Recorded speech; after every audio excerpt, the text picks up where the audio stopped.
Profit Designers. We have been producing the Profit by Design podcast now almost 3 years with a weekly episode. And for the first time, we are going into our vault and going back through our most popular episodes and re-releasing them. I think you're going to find a lot of value from these conversations. And I believe these are some of the most important conversations for helping you move your business forward. One of the things that you may not know is that when I record the Profit by Design podcast, I really think about our clients and our Better Business, Better Life program at Tap the Potential and what is going to serve them well in what we're supporting them in doing in creating a business that gives you time for what matters most and allows you to have more money in your bank account than ever. Every one of these episodes is chosen with that in mind. So we are on a brief hiatus at the Profit by Design podcast to allow me to get a little bit of downtime and much needed R&R in addition to some big things we're cooking up at Tap the Potential. So our team needed time to focus on the upcoming Better Business, Better Life Summit. You'll be hearing more details about that very soon. And I am working on the audible version of the 4-week vacation. So enjoy these episodes, and I will be back with you very soon. If we can take the language of our top clients telling us what they appreciate most about us, and we incorporate that into our branding and our marketing messaging, now we are speaking the language of the people we want to attract. That is the best. There's no more effective way to fill our business with top clients than to speak their language.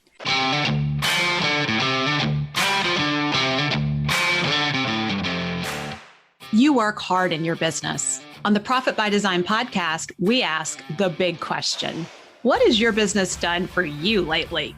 Hi, I'm Dr. Sabrina Starling. I'm the business psychologist, the author of the 4-week vacation and the How to Hire the Best series, as well as the founder of Tap the Potential, where we coach entrepreneurs like you to design sustainably profitable businesses that give you more time for what matters most and more money in your bank account than ever. Because after all, we believe work supports life, not the other way around. Weekly on the Profit by Design podcast, we bring you tips, tools, and strategies from our own experiences and from the experiences of our guests who are entrepreneurial thought leaders and real life entrepreneurs, all to support you in making intentionally profitable and sustainable business decisions to live the lifestyle you desire. Get started on your journey with us by downloading the training so many entrepreneurs are talking about right now, how to make your time worth $10,000 an hour at tapthepotential.com/10K. Profit Designers, today's episode is going to be a fun one. I've got Donna Leyens joining us again. Donna and I are going to talk about a hidden part of the pumpkin plan, a little secret. And it's one of those secrets that's right there in plain sight. But so many business owners who read the pumpkin plan and start implementing it on their own often overlook this. It's actually the secret sauce. It's where the gold is in the pumpkin plan. And Donna and I are going to tell you all about it on today's episode. So before we dive in, let me share with you Donna's formal bio. Donna Leyens began her career as a Wall Street executive and earned an MBA in finance from NYU Stern School of Business. But her dream was to become a business owner, and in 2002, she launched her first successful business with a partner. 7 years later, she became a certified professional coach and melded her business and coaching skills to follow her true passion, helping entrepreneurs create their dream business and their dream life. Donna is currently the president and co-founder of Prevendus Group. She's on a mission to save small businesses from extinction by providing business tools, strategies, training, and support to business professionals who want to make a big impact by becoming small business growth strategists. This mighty team of strategists uses the Pumpkin Plan Action Guide, a business growth program she developed based on the methods in the book, The Pumpkin Plan, written by her co-founder, Mike Michalowicz. Pumpkin Plan strategists help small businesses to not just stay afloat, but to scale and grow in profitability and size, while allowing the owner to have time for a life as well. At the end of the day, Donna believes entrepreneurs make or break the economy. Her goal is to make sure they grow, thrive, and have the opportunity to create their own destiny. So with that, let's dive in. So Donna, one of the things that you and I and a few of our other strategists, the Pumpkin Plan strategists, talk about is a secret in the Pumpkin Plan that not many people notice. It's right there in the book, page 136, I believe. It's in plain sight, but everyone misses it. Or not everyone, so many people miss it. And it is really what I consider to be the gold of pumpkin planning.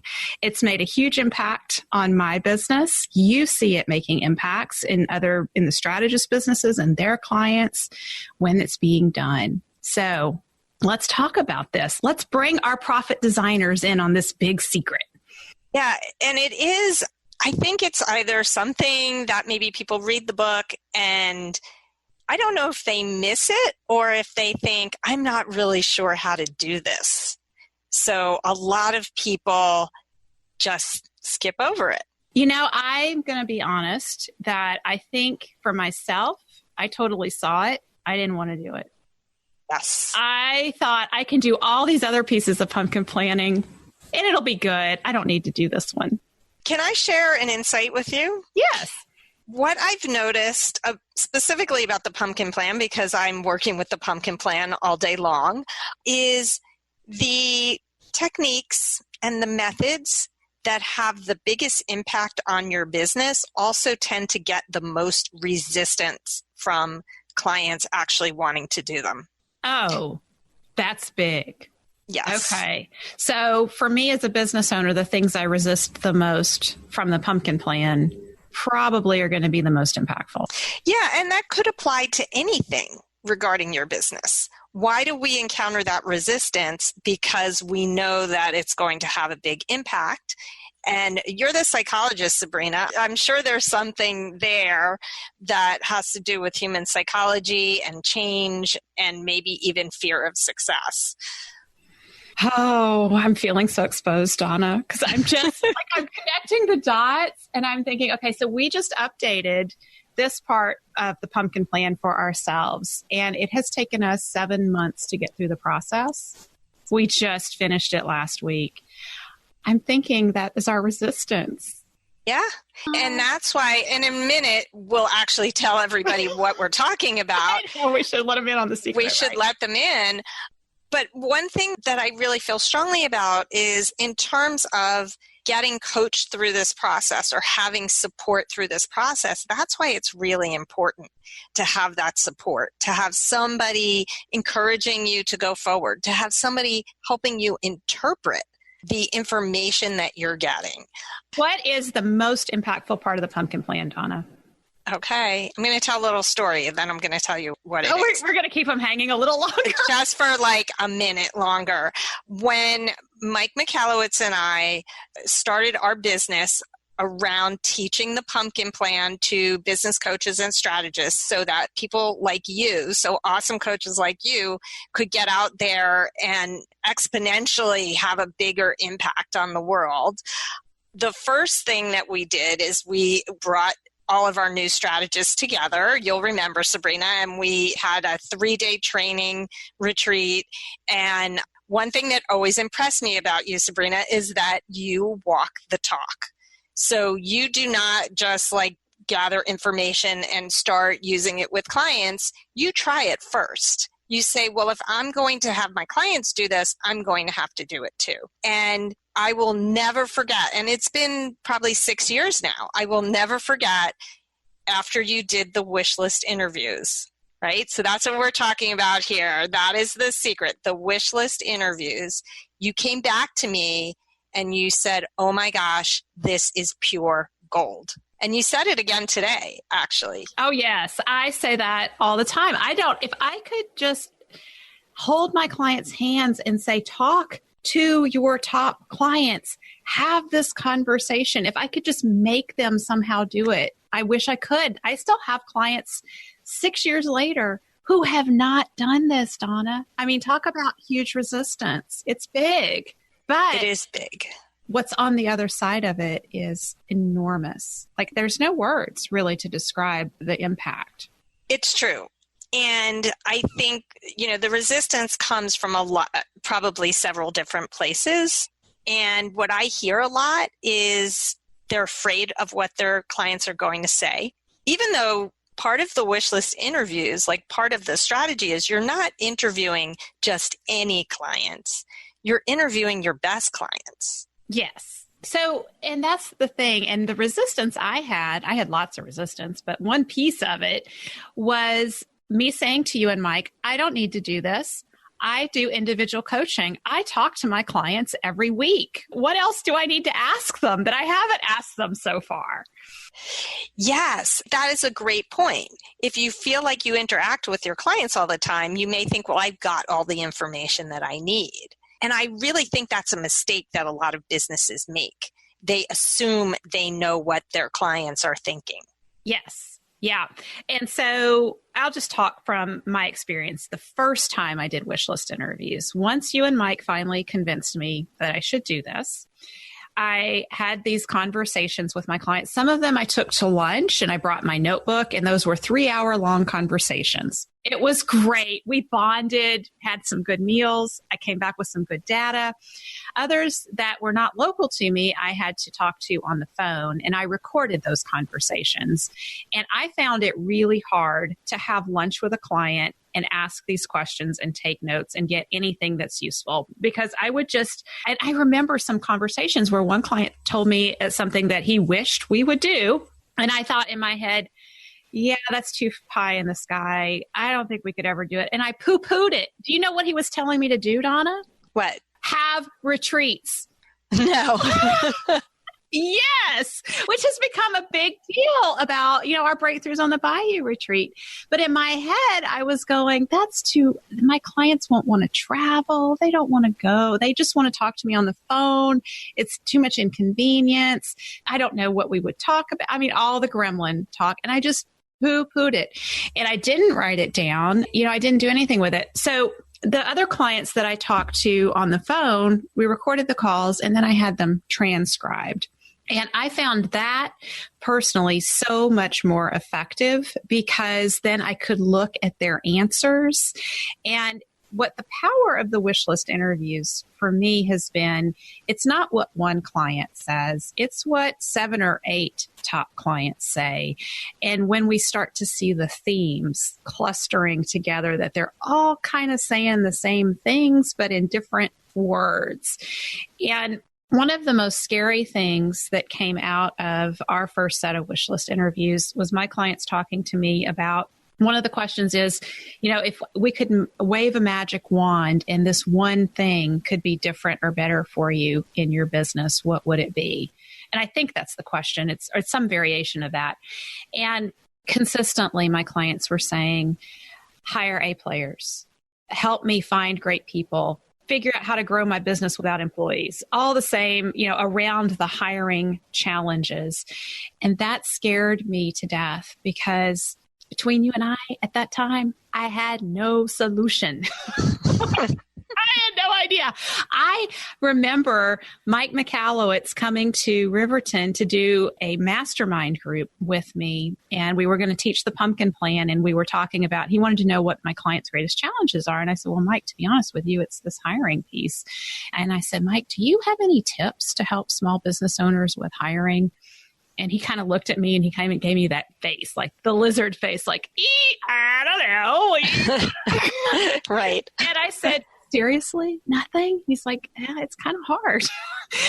And so neither one of us really had a solution at that point. And, there's some good content out there that's written about hiring, and it's all for the corporate world. And, adapting that down, Mike told me about top grading, and he said, you might want to check out top grading. And so I did, and that was helpful, but that's not applicable really in a small business. Like, how do you do that without a big HR department? So I was when I saw that in those wish list interviews, I thought, I don't know what to do with this. I'm stumped. I have no solution.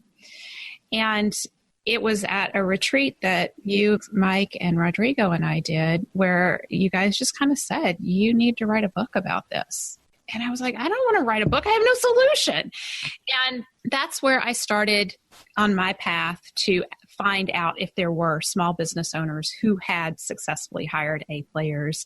And I found those people reluctant to talk to me. I mean, none of this was easy. And I think I understand now where the resistance came from, because this was an endeavor. It was huge.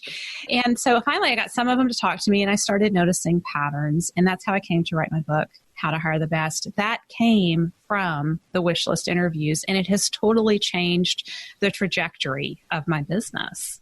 Yeah, I mean, the one thing that we have to be aware of when we go out to do these interviews is we have to open our minds and our hearts to what we're going to hear, and be aware that we could end up on a path that we don't expect.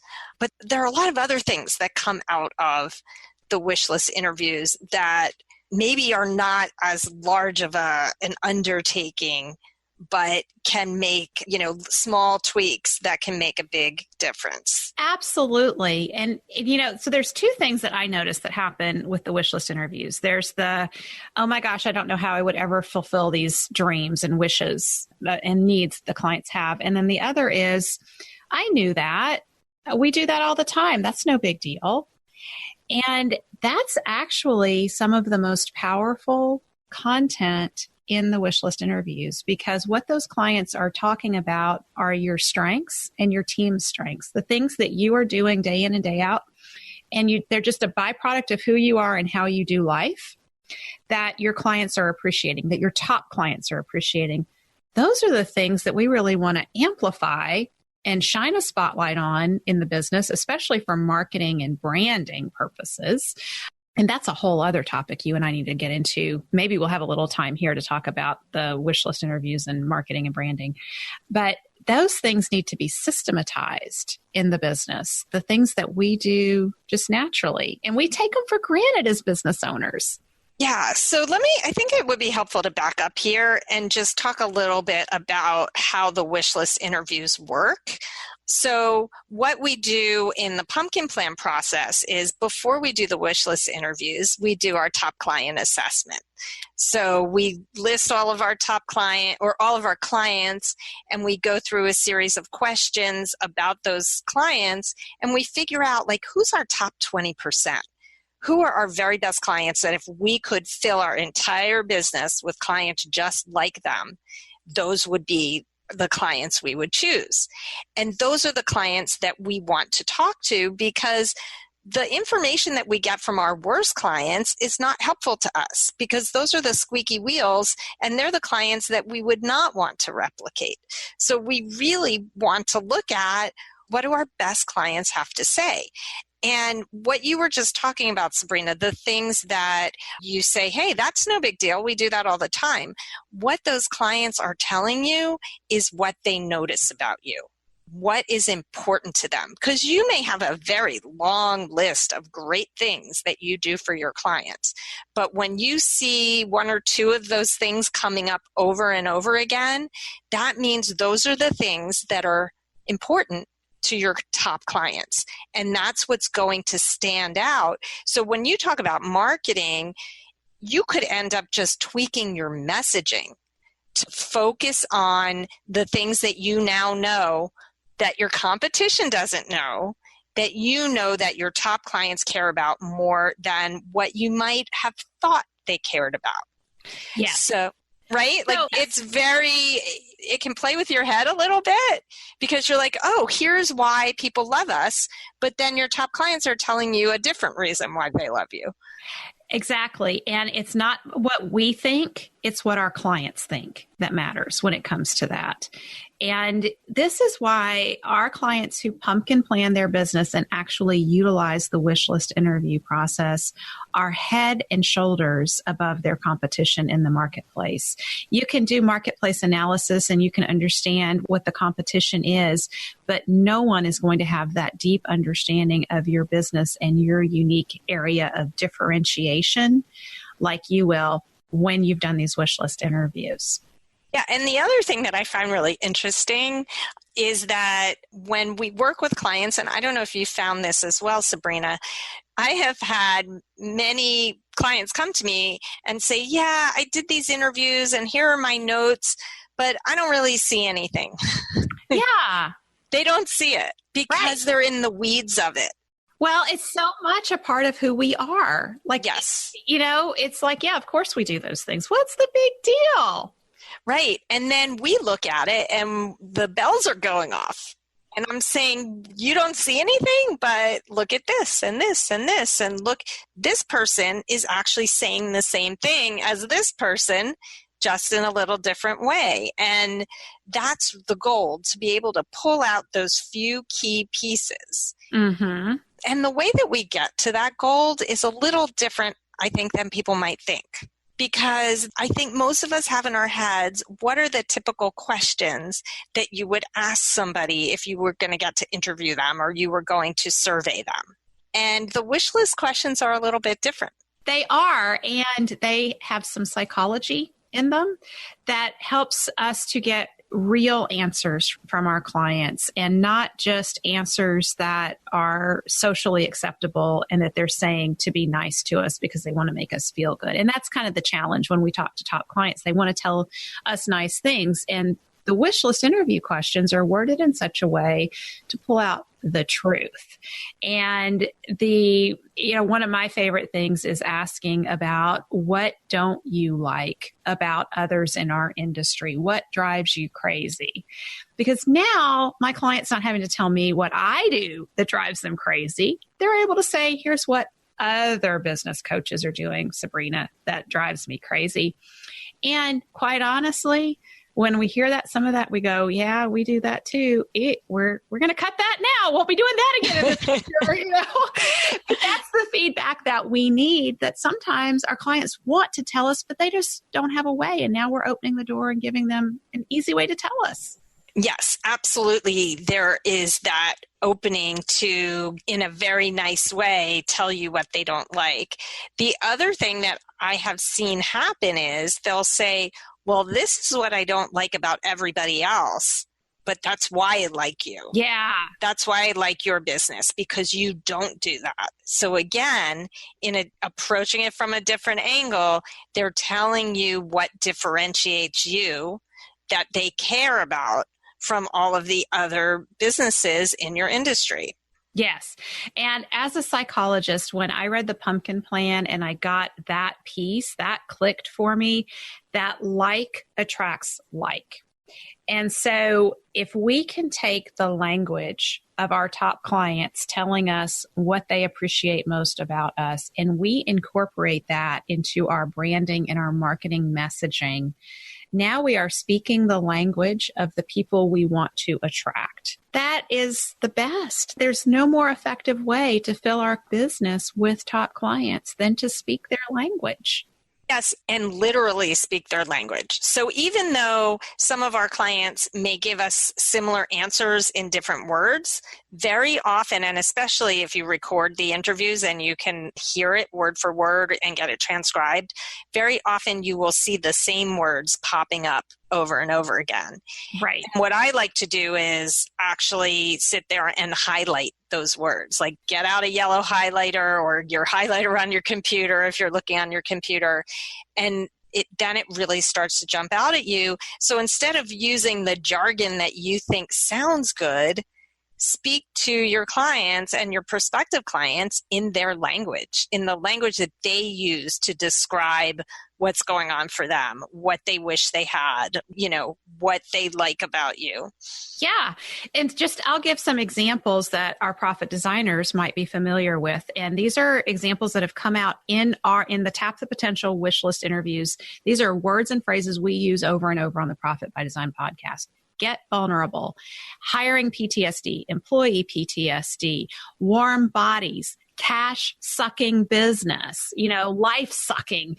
Those words come from actual wish list interviews that we've done. And so that's the language we use. For me to sit up here and talk about, you have a moderately engaged employee, that's not nearly as powerful as saying you have a warm body. Right. That resonates and lands. Of course, because then they know that you really do understand them.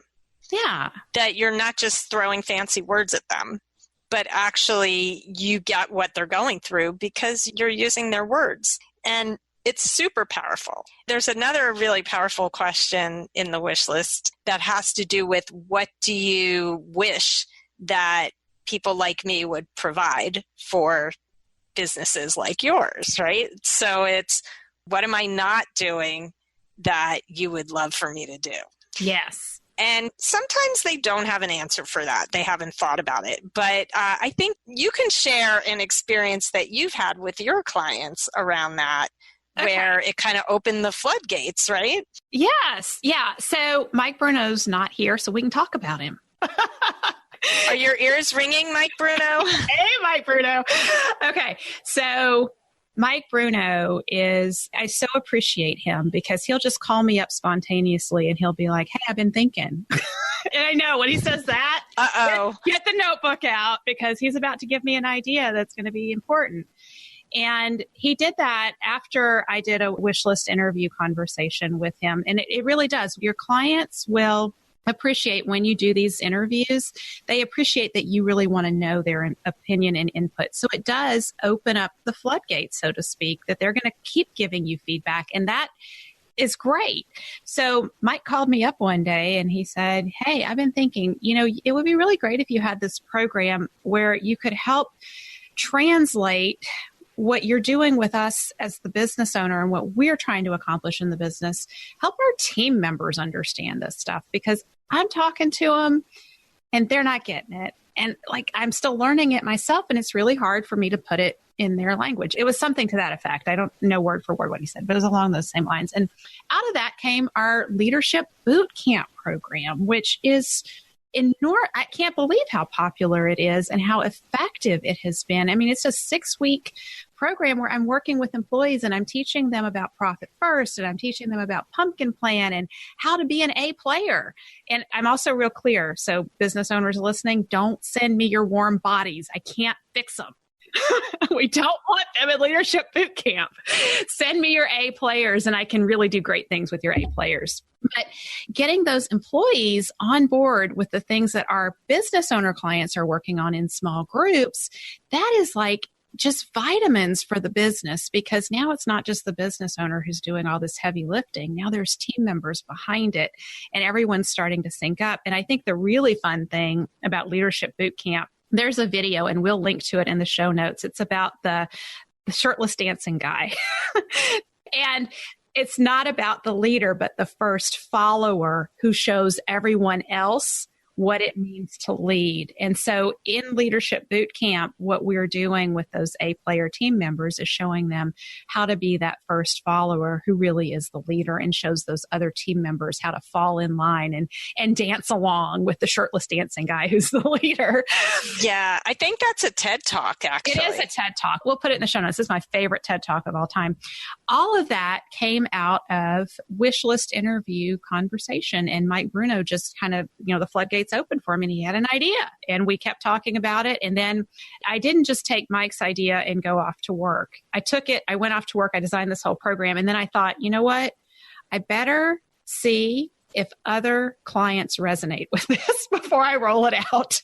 So I did a focus group and shared with them what I was coming up with. And then they gave me more feedback, which led to more programs. It brought Coach Approach back in to Tap the Potential. That was something we had been doing and we stopped doing.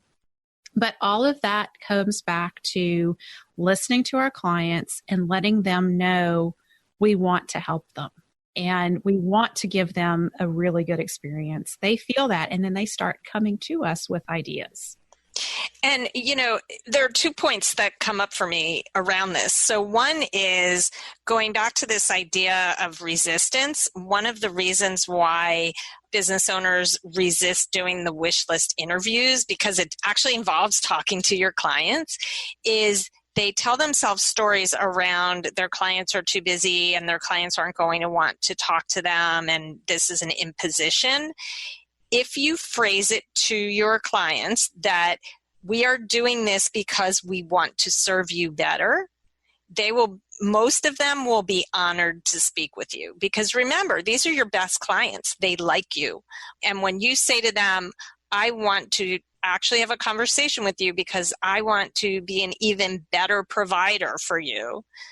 That often, gets them excited about talking to you.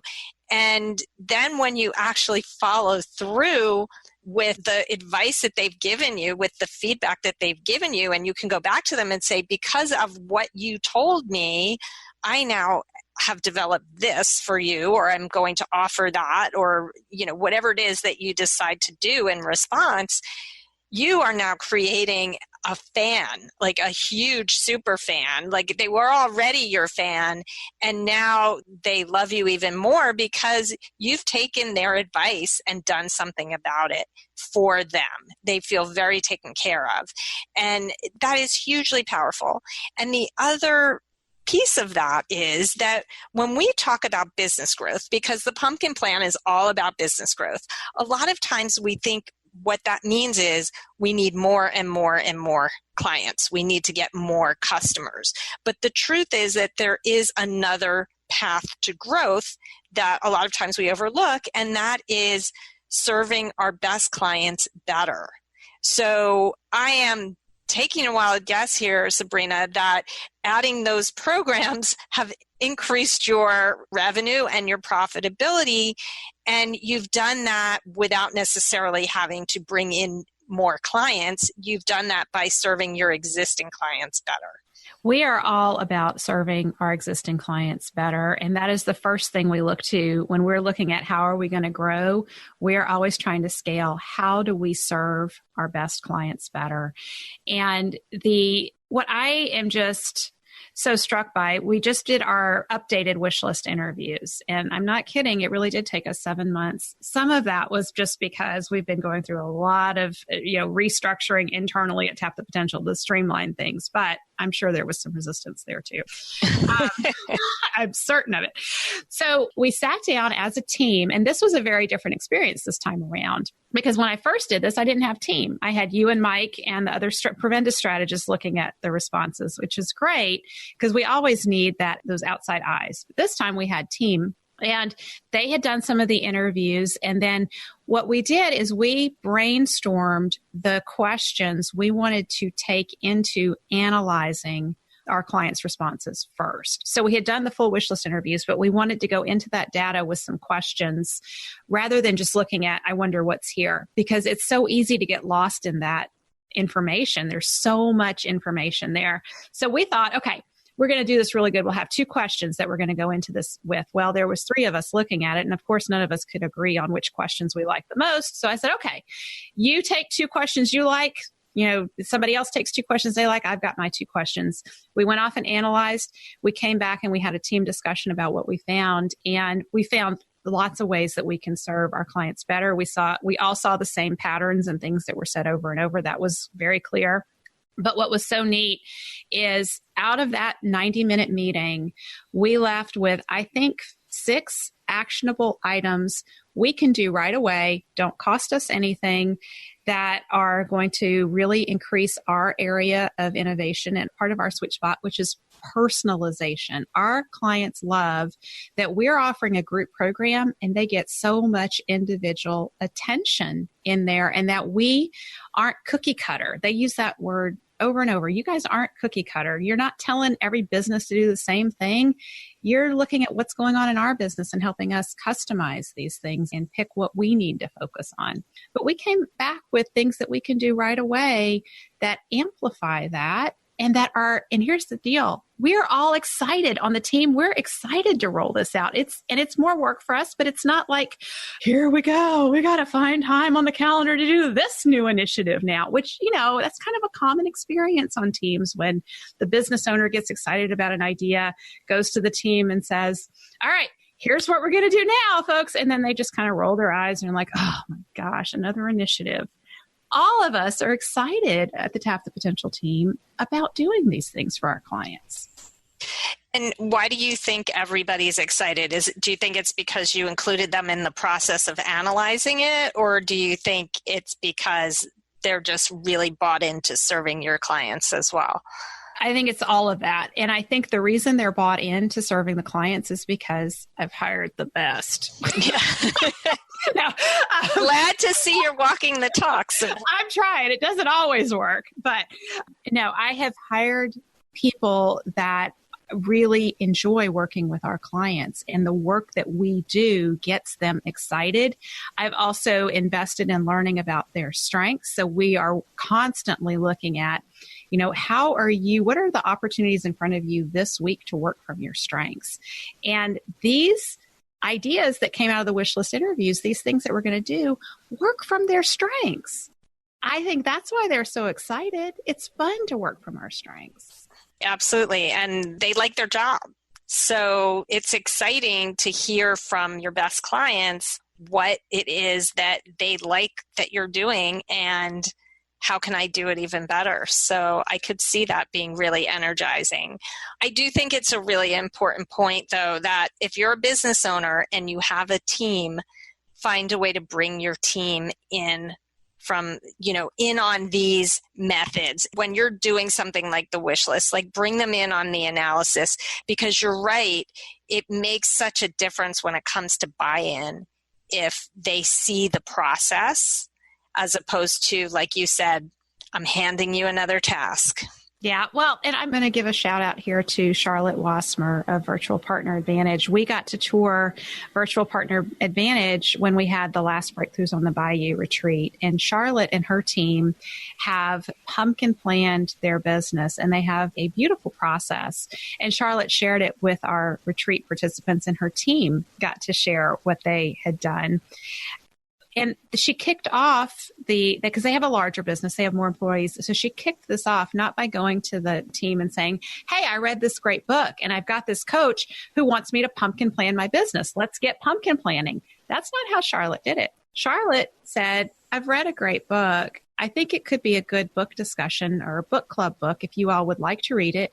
And if you'd like to read it, whoever reads it, I'll host a book club discussion and I'll cook breakfast for you guys. And guess what? People read it. They came and they ate breakfast. She invited me. I got to come to the discussion and the breakfast, and we started the pumpkin planning process that way. And she had her ideas from the book, but she wasn't committed to her ideas about what needed to happen. She wanted to take it to the team, and the team guided the entire pumpkin planning process. Yeah, I was there during the retreat when we visited Charlotte's company, and that was such a thrill to not just meet Charlotte and hear her talk about the impact of the pumpkin plan on her business, but to hear how her employees felt so supported by her because she had brought them into this process. And I think, again, like talk about creating fans, she created huge fans out of her employees who, like you were talking about your team, were so bought into, let's put this process into our business. And this is actually going to make my life better and our clients' lives better. And we hear opposite stories a lot where, like you said, a business owner goes to their employee and says, we're changing this. And the employee thinks, this is just making my life harder. I don't want to change. I'm fine with the way I'm doing things now. And what happens is sometimes you get a little sabotaging going on. Or a lot of sabotaging. And that change becomes really difficult for the business owner to implement. So there's a lot there about how it's very convenient if you have a book to hand your employees and you could say, here, read this book and let's talk about it. But bringing your employees in, showing them that you value their opinions as well, goes a really long way towards them serving your clients better. Well, and a little hint about sharing the pumpkin plan with your employees. It's a really fun book to read. Every employee that reads it comments like, this was not what I was expecting when you handed me a business book to read. Right. It's a laugh out loud business book. It is a laugh out loud business book. And for those team members that you have who may not like reading books, don't have time for it, the best business book on Audible is the pumpkin plan. Mike reads it himself. It's got his voices in there that he makes up on the fly, his spontaneous comments, his jokes. I mean, it's a fabulous book. So get it for your employees on Audible. True. Great idea. And then they'll all be bought into the idea that the information that you get from your wish list interviews is going to be valuable. I just had a conversation the other day with another business owner, and we were talking about how sometimes what happens in the day-to-day of your business is I hate to say it, you start to see your clients almost as the enemy. In other words, it feels like your customers and your clients are they exist to make your life miserable, which of course they don't. Right. And it feels that way. Sometimes it can feel that way. And clearly there's some sort of a mismatch going on. And if you can motivate yourself to get out there and talk to those best clients and understand why they're your best clients and what you can do to make them happy, then you start to remember that your clients are the reason why you're in business in the first place. And maybe those other clients who are the squeaky wheels who are making your life miserable are just not the right fit for your business. It's not a maybe, Donna. They're not the right fit for the business. And it is so freeing to let those go. And I think it builds our confidence to let those go the more we get to know our top clients and understand them. The other thing I want to say about the wish list interview that's been a surprising benefit that I didn't really come to appreciate right away is that it opens communication on both sides. So when there are things that are not going well, clients seem easier. It's easier for them to come and just have a direct conversation and say, this is not working. Can we do something different here? Because this doesn't work. Right. They know we want to know. It's true. And I need to say this also because this comes up a lot. And again, it's around resistance. It can be uncomfortable, especially if you're not somebody who talks to your clients all the time. Like maybe you have the kind of business where you don't have direct contact with your clients a lot. A lot of business owners go, well, I'll just send out a survey. Oh, yeah. No. No. So, and we miss so much communication with the survey.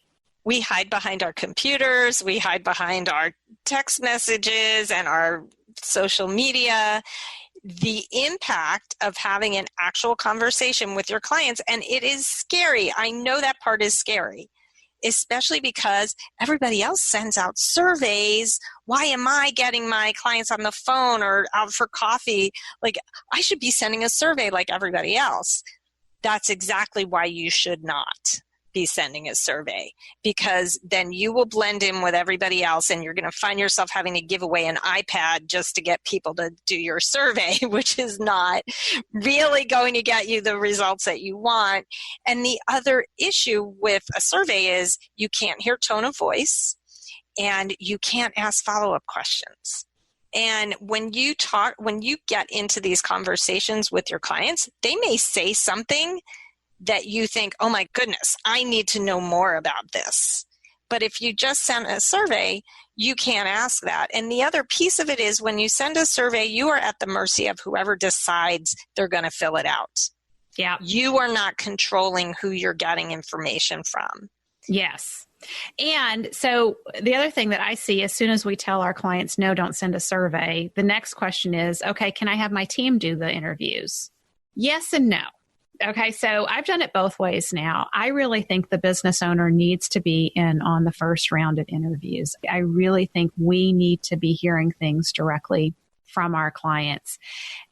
And it's also important if the team members are going to help with it, which I think is a good thing to have team members helping with it, that they also get trained in understanding how to ask the questions and why the questions are being asked. Because just like we'll do as business owners, they'll get a response and they'll write down, a summary of what was said. And a lot of the subtlety that we need, the language that we need to pull out, and the actual phrases that clients are using, that gets glossed over. And so if you're going to use team members and have them help you, please let us train them first in why we're doing this and some of the subtleties of the interview to make it effective. Right. How to ask those follow-up questions and how to, if you're not recording it, I highly recommend if you can, you do a recording because that is the best way to capture all of the nuances of the answers that you're getting. But if you can't, you need somebody who takes good notes.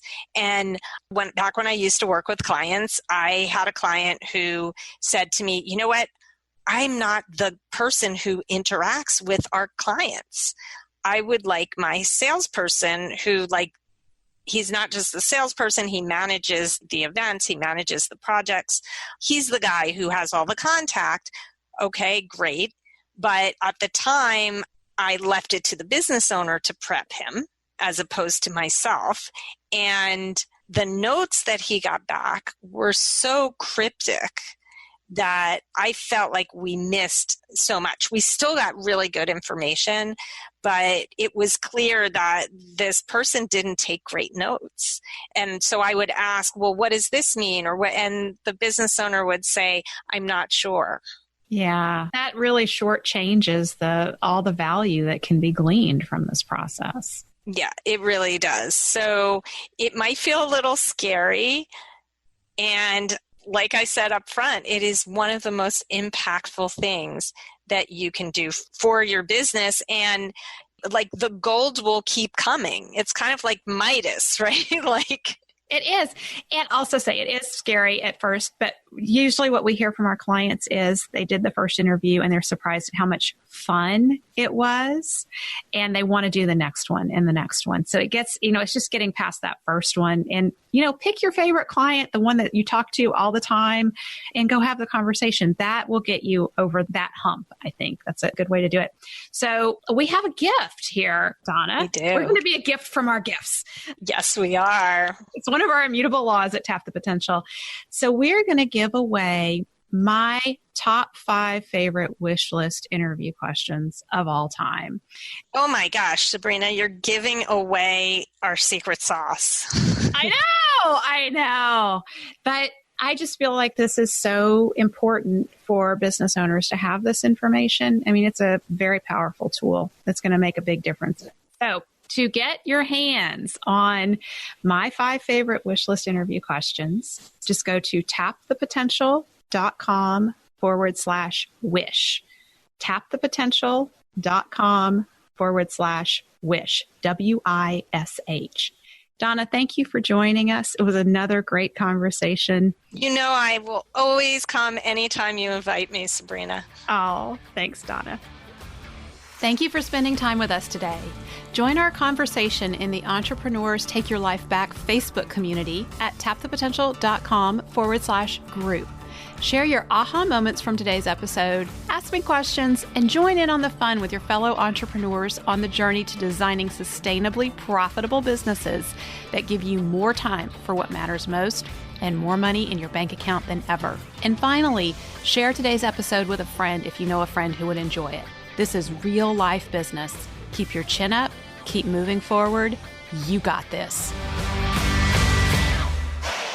If you're loving the Profit by Design podcast and have gotten any value out of it for your business or your life, would you mind doing 2 things? Subscribe to the show so you never miss an episode, and please leave us a review. Our listener reviews help us get into the top 10 of all entrepreneurship podcasts so that more entrepreneurs like you discover us. Your review is critical in helping us make a difference for more entrepreneurs who are ready to take their life back.